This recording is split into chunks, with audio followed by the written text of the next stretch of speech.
ये कर चुका है। मुझे ध्यान है 2017 में हमने फरीदाबाद में ही जेसी बोस विश्वविद्यालय के अंदर एक 2 दिन का आयोजन किया था, जिसमें विभिन्न प्रकार के फिल्में, लेख ये मंगवाए थे और आयोजन बड़ा भव्य और अच्छा रहा था। हमारा पहला प्रयास, एक सफल प्रयास प्रांत स्तर का, जिला स्तर पर फरीदाबाद, क्योंकि जो नारायण जयंती की जो शुरुआत भी है जिला स्तर से फिर ऊपर तक जब गई तो ये वास्तव में फरीदाबाद ही और फिर गुरुग्राम ऐसे 2 स्थानों ने इसको विकसित किया। और आज हम हर जिले में इस प्रकार के कार्यक्रमों का आयोजन कर पाते हैं। कार्यक्रमों का प्रकार कैसा रहता है तो ध्यान में आएगा, ये तो प्रांतीय स्तर का कार्यक्रम है। इससे पूर्व देवर्षि नारद जी की जयंती जैसे अभी मई में, इस बार 3 मई अंग्रेजी तिथि के हिसाब से थी, तब से लेकर के और 15 मई तक हमने जिला स्तर पर विभिन्न प्रकार की गोष्ठियां पत्रकार साथियों के साथ मिलकर के आयोजन उनका किया। ये प्रांतीय स्तर के कार्यक्रम के लिए हम 1-1.5 महीना पहले और अपने वीएसके के पेज पर और विभिन्न माध्यमों से पत्रकार बंधुओं बहनों के सामने और एक आवेदन के लिए निवेदन करते हैं कि 6 प्रकार के पारितोषिक के लिए आप आवेदन करें। उसमें ग्रामीण सरोकार से संबंधित, नवोदित पत्रकार जिन्होंने अभी युवावस्था में कदम पत्रकारिता के अंदर रखा है, फिर डिजिटल पत्रकारिता के क्षेत्र में जो बंधु भगिनी काम कर रहे हैं, भाई बहन काम कर रहे हैं, तो ऐसे ही फिर नागरिक पत्रकारिता, सिटीजन जर्नलिज्म, क्योंकि आज हर आदमी पत्रकार है यदि कहें तो, क्योंकि उसके हाथ में एंड्रॉयड फोन है, वो लिखना चाहे जिस प्लेटफॉर्म पे लिख सकता है, जो खींचना चाहे वो खींच सकता है, फोटो के माध्यम से वीडियो बना सकता है, यानी वो आम जन समस्या भी अपने इस फोन के माध्यम से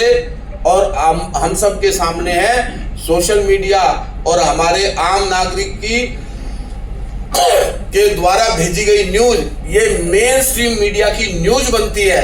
दुनिया के देश तो इसमें काफी आगे निकल गए हैं, भारत भी इसमें पीछे नहीं है। ऐसे 6 प्रकार के हम आवेदन मंगाते हैं और 4 प्रकार के 3 प्रकार के हम लोग, जो जूरी होती है वो चुनती है। जूरी का नाम आप सबके सामने बताया जाएगा, आप लोगों को ध्यान में भी आएगा। हर बार हम जूरी बदलते भी हैं, क्योंकि एक प्रयास रहता है कि निष्पक्षता के साथ चीजें सामने सबके सामने रखी जाए। और 11 वर्षों के इतिहास में एक अच्छा अभ्यास अपने इस टोली के द्वारा ये हुआ है। बड़ा गहन चिंतन मंथन, ऑनलाइन बैठ के नहीं तो फिजिकल बैठ करके और पूरा समय लगा करके जूरी बैठती है। मुझे भी उसमें रहने का अवसर मिला है। तो एक एक नाम के बारे में विचार करते हैं, स्थानीय स्तर पर विचार करते हैं। आवेदन आने के बाद वो जूरी फिर विचार करती है। मैं इसलिए ये बता रहा हूँ कि कई पत्रकार बंधुओं के फोन आते हैं, भाई साहब आप लोगों की चयन प्रक्रिया कैसे रहती है, और ताकि ध्यान में रहे। तो वो चयन होने के बाद फिर वो तय करके आज ही यहाँ पर उनकी घोषणा होगी आप सबके सामने। इस सारे के साथ साथ प्रांत स्तर पर हरियाणा फिल्म महोत्सव, हरियाणा की संस्कृति को बढ़ावा देने के लिए, भारतीय संस्कृति के साथ और अधिक समरस होने के लिए, दुनिया के अंदर हरियाणा की छवि हम लोगों को ही, हमने ही बिगाड़ने का काम किया है। मुझे ध्यान है हम एक बार घूमने के लिए और चेन्नई गए हुए थे, एक समूह था पूरा, वहाँ होटल वाले के साथ थोड़ी सी कहासुनी हो गई।